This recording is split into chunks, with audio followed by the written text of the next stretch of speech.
कविप्रविश्य YouTube चॅनलवर मनपूर्वक स्वागत.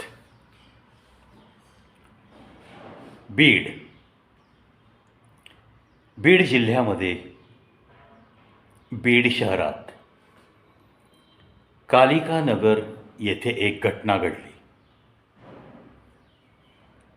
एका सेवानिवृत्त सैनिकावर किरकोळ कारणावरून प्राणघातक हल्ला झाला. जालिंदर सानपजी असं त्यांचं नाव. 23 मार्च रोजी त्यांच्यावर ज्या लोकांनी हल्ला केला त्या आरोपींचा शोध घेऊन त्यांच्याविरुद्ध कडक कारवाई व्हावी म्हणून बराचसा आजी माजी सैनिक वर्ग बीडमध्ये एकत्र झाला होता आणि तिथल्या पोलीस अधीक्षकांना जे काही विनंती वजा निवेदन द्यायचं ते सुद्धा दिलं गेलं होतं. अतिशय अमानुषपणे हा हल्ला झाला. कारण अतिशय किरकोळ, पण ज्या चहाच्या टपरीबाबत ही घटना घडली त्या टपरीमध्ये चहा भांड्यात उकळत होता आणि साधी बाचाबाचीमध्ये हे प्रकरण संपलं असतं, पण हल्लेखोरांनी ते उकळलेल्या चहाचं पातेलं त्या आपल्या माजी सैनिकाच्या मानेपासून छाताडावर रिकामं केलं. आता एखादा टपरी चालवणारा चहाचा कॅन्टीनवाला एका वेळेस किती कप चहा मोठ्या भांड्यात बनवतो हे आम्हा सगळ्यांना माहिती आहे. मोठ्या प्रमाणात हा आपला माजी सैनिक भाजला आणि त्याची तो तडफड बघून त्याच्या डोक्यात रॉड घातला गेला. डोकं फुटलं, रक्तबंबाळ झाला. मॉपच्या मॉप अंगावर येतोय असं त्याला जेव्हा समजलं तेव्हा तिथून तो धावताना गर्दीला बाजूला सारून तिथून पळ काढणंच उत्तम असं म्हणून तो दवाखान्याच्या दिशेने पळू लागला. एका मित्राकडे दवाखान्यात ॲडमिट केलं गेलं आणि तिथं त्याचे उपचार सुरू आहेत. नुकतेच आम्ही IESL पुणे यांच्या अखत्यारीतली त्यांची शाखा IESL मावळ मुळशी भूतपूर्व सैनिक संघ अध्यक्ष रामदास मध्यजींबरोबर बीड येथे सानपजी यांच्या घरी जाऊन त्यांना दिलासा देण्याचा आम्ही प्रयत्न केला. वास्तविक पाहता एखाद्या माजी सैनिकाच्या बाबतीत त्यांच्याशी चर्चा केल्यावर समजलं की असं काही नाही की एक मी माजी सैनिक आहे ही ओळख त्या व्यक्तींना नव्हती असं नाही. मी मुद्दाम ती चौकशी केली. म्हणजेच एखादी व्यक्ती देशासाठी त्याग केलेली व्यक्ती आहे, 20-22 वर्ष त्यांनी देशासाठी दिली आहेत याची जाणीव असतानासुद्धा इतक्या अमानुषपणे त्याच्यावर हल्ला करणारे हे नराधम पकडले गेलेच पाहिजेत. घटना साताऱ्यात चितळी गावी एक घडली, आज बीडमध्ये घडली, मध्यंतरी पाथर्डी गावात घडली होती. या घटना सेवानिवृत्त झालेल्या सैनिकांच्या बाबतीत घडतात. सैनिक प्रचंड प्रमाणात एकता दाखवायला हवी ती दाखवण्यामध्ये असमर्थ ठरतायत. मी डोळ्याने पाहून मग परखड मत व्यक्त करतोय मी. कारण ज्या प्रमाणात धावून जायला पाहिजे, सैनिकांनी किती मोठ्या संख्येने एकत्र आलं पाहिजे त्या प्रमाणात एकही दिसत नाही. पहिली खेदाची गोष्ट ही. अशाच जर घटना घडत राहिल्या आणि अशीच जर सैनिकांमध्ये एकी होणार नसेल तर कदाचित येत्या काळात मोठमोठी संकटं सेवानिवृत्त झालेल्या सैनिकावर कोणत्याही प्रकारची त्यांच्या त्यागाची जाणीव न ठेवता या समाजामध्ये घडायला लागतील असंच चित्र सध्या दिसतंय. समाजामध्ये कोणीही या सैनिकांनी केलेला त्याग, त्यांनी काढलेलं जीवन, त्यांनी सोसलेल्या हाल अपेष्टा त्यांनी सीमेवरती डोळ्यात तेल घालून केलेलं काम, त्यांना जेव्हा बातमी येते की या ठिकाणी अतिरेकी आहेत, त्यावेळेस बेधडक निधड्या छातीने एखादी गोळी अतिरेकाची लागून आपण मरू शकतो हे माहीत असतानासुद्धा तुमच्या आमच्या घरामध्ये कोणतंही नुकसान त्या अतिरेक्यांनी पोचवू नये म्हणून त्यांचा बंदोबस्त करण्यासाठी आदेश मिळताच सत्वर हातात बंदूक घेऊन निघणारा हा सैनिक, त्यांनी केलेली ही कर्तव्य सहजपणे समाज विसरतोच कसा याचं मला मोठं आश्चर्य वाटतं. विसरलं नाही पाहिजे हो. प्रचंड प्रतिकूल परिस्थितीत त्यांनी देशाचं रक्षण केलेलं असतं. निदान त्यांचा तो कालावधी संपल्यानंतर जेव्हा ते आपल्या समाजात येऊन मिसळून कुठलं तरी एक चरितार्थाचं साधन कमवून पुन्हा आपल्या संसारात आपल्या बालबच्चांना सांभाळण्यासाठी झटत असतात, त्यावेळेस समाजाने, आजूबाजूच्या लोकांनी, सगळ्यांनी त्यांची जाणीव ठेवली पाहिजे. मी असं म्हणत नाही त्यांना रोज तुम्ही गुलाबाचे हार घाला, रोज त्यांच्यावरती स्तुतिसुमनं उधळा, मी असं कधीच म्हणणार नाही. पण कमीत कमी थोडासा कॉमन मॅन आणि सेवानिवृत्त झालेला सैनिक याच्यामध्ये फरक करायला शिका ना. हे सगळ्या समाजाने शिकलं पाहिजे असं मला वाटतं. नाण्याची दुसरी बाजू ही मी इथं व्यक्त होणार आहे, कारण शेवटी मी एक कलाकार आहे. सैनिकांनी सुद्धा थोडंसं आत्मभान जागृत ठेवत वागलं पाहिजे. मी सैनिक होतो याचा अर्थ मी कोणाच्याही समोर कोणतीही इनलिगल गोष्ट मला जर पटली नाही तर ती लीगल करण्यासाठी मी स्वतः ॲक्शन घेईन, हा पवित्रा सैनिकांमध्ये नको आहे. मी अगदी मानतो तुम्ही अशा वातावरणात वाढलेला आहात, 20-22 वर्ष तुमची अशी गेलेली असतील, 25-30 वर्ष पण जातात काही लोकांची, की ज्या ठिकाणी एकच सिद्धांत चालतो, सीमा के अंदर अगर दुश्मन दिखा तो उसका देहांत तुरंत. अगदी बरोबर आहे. देश सीमेच्या बाबतीत हा नियम अगदी बरोबर आहे, कारण त्यावेळेस तुमच्या हातात मशीनगन असते, तुम्हाला देशाने परवानगी दिलेली असते. तीही परवानगी नव्हती पूर्वी. आजकाल थोडीशी लिबर्टी मिळाली आपल्याला वर्दीवाल्यांना. तरीही घडणाऱ्या घटना, दगडफेक, अमुक तमुक, या घटना काही कमी झालेल्या नाही आहेत. त्या घटनांचा त्रास सहन करत हा सैनिक कसा नोकरी करतो, कधी कुठून दगड येईल, कधी डोकं फुटेल, कधी कुठे दगड कुठल्या वर्मावर घाव घालेल, कधी कुठून गोळी येईल, याचं काहीही भरोसा आजही नाही आहे. कॉन्वॉय चालला आहे तर तो कॉन्वॉय सुरक्षित ठिकाणी त्या ठिकाणापर्यंत पोहोचेल का नाही याची सुद्धा शाश्वती नाही आहे. पुलवामा आठवा. या सगळ्या गोष्टींची जाणीव ठेवून जर समाज वागला आणि सैनिकांनी सुद्धा थोडंसं आत्मभान ठेवलं की अरे आपल्याला तिकडं जे कायदे लागू होते ते आता सिव्हिलियन एरियामध्ये आपण अपेक्षा करायची नाही आहे, असं जर त्याने आपल्या मनाला बजावलं तर मला वाटतं की खटके उडणार नाही आहेत. या सिव्हिलियन लाईनमध्ये, या सिस्टीममध्ये बऱ्याचशा अशा गोष्टी सुरू असतात ज्या कोणत्याही फौजीला सहन करणं शक्य नाही आहे. हे मला माहिती आहे. मी अगदी या गोष्टीशी सहमत आहे.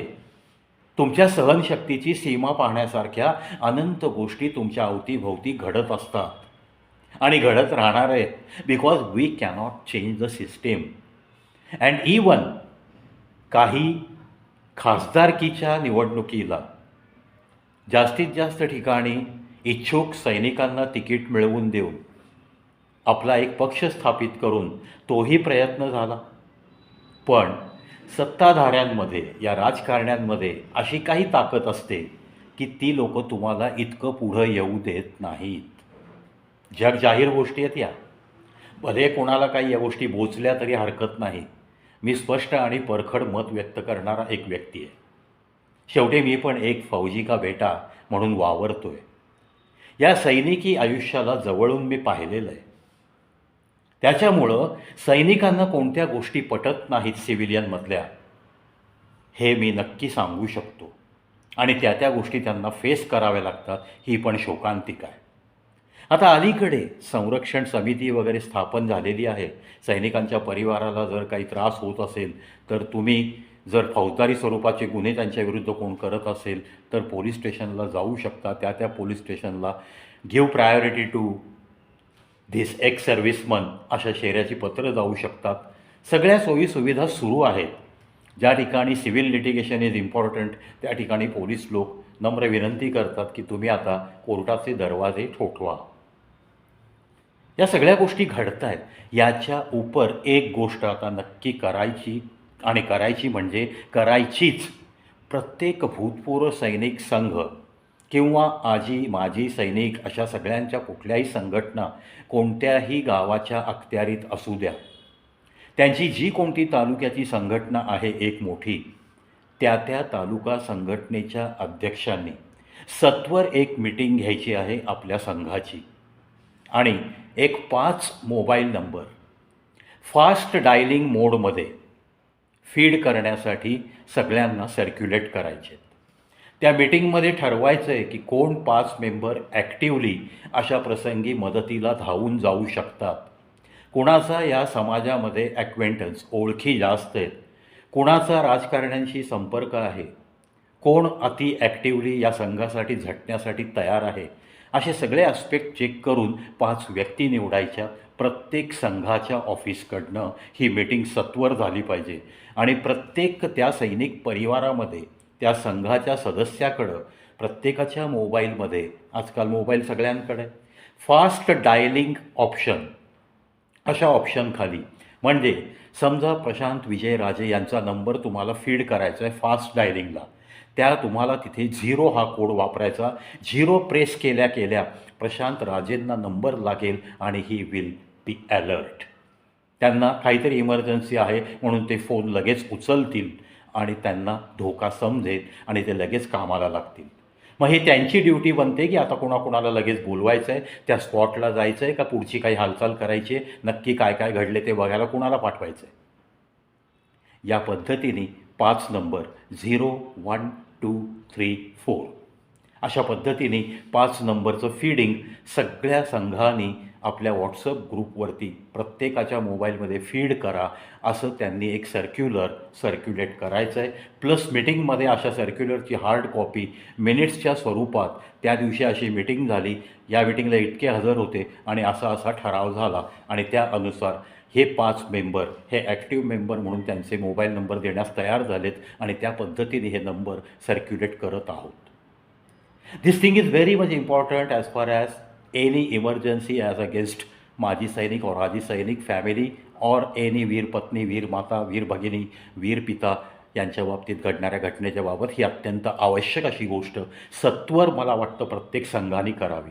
मग तो आळंदीकडचा संघ असो, मोराची चिंचोळीकडचा संघ असो, मावळ मुळशीमधला असो, पुणे निगडीकडचा असो, कोणत्याही शहरातला कोणत्याही तालुक्याचा, कितकी म्हणून ISLच्या अंडर त्यांच्या संघटना ब्रँचेस आहेत, त्या सगळ्या ब्रँचेसनी असं जर प्रत्येक शहरात प्रत्येक तालुक्यात ही भूमिका जर बजावली तर मला वाटतं होणाऱ्या संकटाच्या वेळेसच आपल्याला त्या सैनिकाला मदत करणं सुकर आणि सोपं होईल, आणि कदाचित मोठं संकट टळू शकेल. जीवितहानी कुठल्याही सैनिकाची होणार नाही, ज्या पद्धतीने रणजित निकम यांची चितळी गावात हत्या झाली.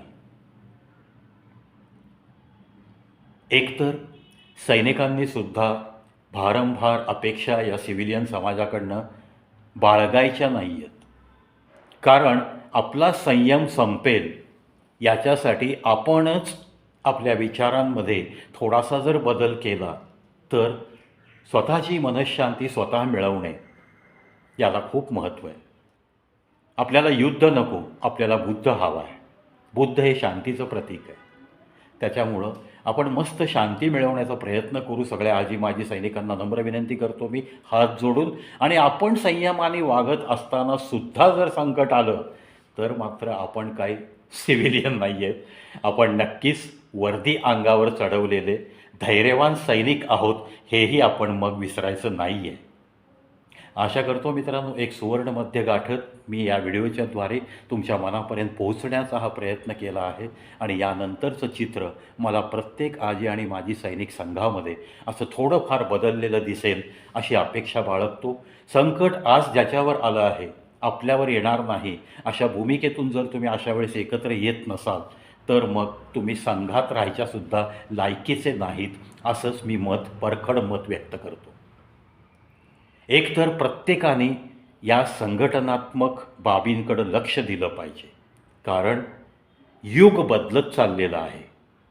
आणि बऱ्याच गोष्टींमध्ये तुम्हाला अडचणी येऊ शकतात फ्युचरमध्ये. अडचण ही सांगून येत नाही. संकट हे दबल्या पावाने येतं. त्यामुळं ह्या दबल्या पायाने येणाऱ्या संकटाचा सामना करण्यासाठी तुम्ही एकटे जरी सक्षम असाल तरी तुम्ही कुठल्या तरी संघटनेशी बांधील असणं नितांत गरजेचं आहे. विनंतीपूर्वक सांगतो, ज्या ज्या लोकांनी आपापल्या तालुक्याच्या संघटनेचं सदस्यत्व अद्यापपर्यंत घेतलं नसेल त्यांनी कृपा करून सदस्यत्व घ्या. आपल्याच लोकांसाठी वर्षाला समजा एक 500 रुपये वर्गणी आहे. वर्षाला 500 म्हणजे काय गोष्ट आहे हो. रोजचा ₹1.5 जर तुम्ही आपल्या लोकांसाठी, आपल्या स्वतःसाठी देऊ शकत नसाल, आपल्या संघटनेसाठी, तर मात्र नामुष्कीची गोष्ट आहे. अतिशय नामुष्कीची गोष्ट आहे. म्हणजे त्या व्यक्तीला माणूस म्हणून जगण्याचा तरी अधिकार आहे की नाही असा प्रश्न माझ्या मनात उपस्थित होतो. असो, जास्त परखडपणा पण काही लोकांना बोचतो. त्यामुळे या व्हिडिओत मी इथंच थांबतो मित्रांनो. काहीतरी सुधारणा या गोष्टींमध्ये नक्की होईल याच पुन्हा पुन्हा अपेक्षा व्यक्त करून हा फौजीचा मुलगा अतिशय नम्रपणे हात जोडून तुम्हाला विनंती करून सांगतो, ज्या काही सजेशन्स मी या व्हिडिओद्वारे दिलेल्या आहेत त्या खूप तळमळीने, खूप आंतरिक प्रेमापोटी एका फौजी कुटुंबातला व्यक्ती म्हणूनच केवळ सांगतो आहे. त्या दृष्टिकोनातनं मनावर घ्या.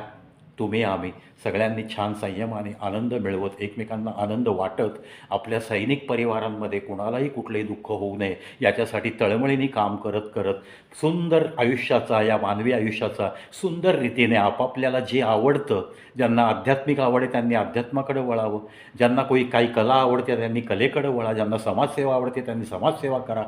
जे तुम्हाला आवडतं त्या पद्धतीने लीगल लाईफ जगत जगत आपण या आयुष्याचा आस्वाद घेऊयात. याच विनंतीसह आणि याच अपेक्षेसह इथंच थांबतो. जय हिंद, जय भारत.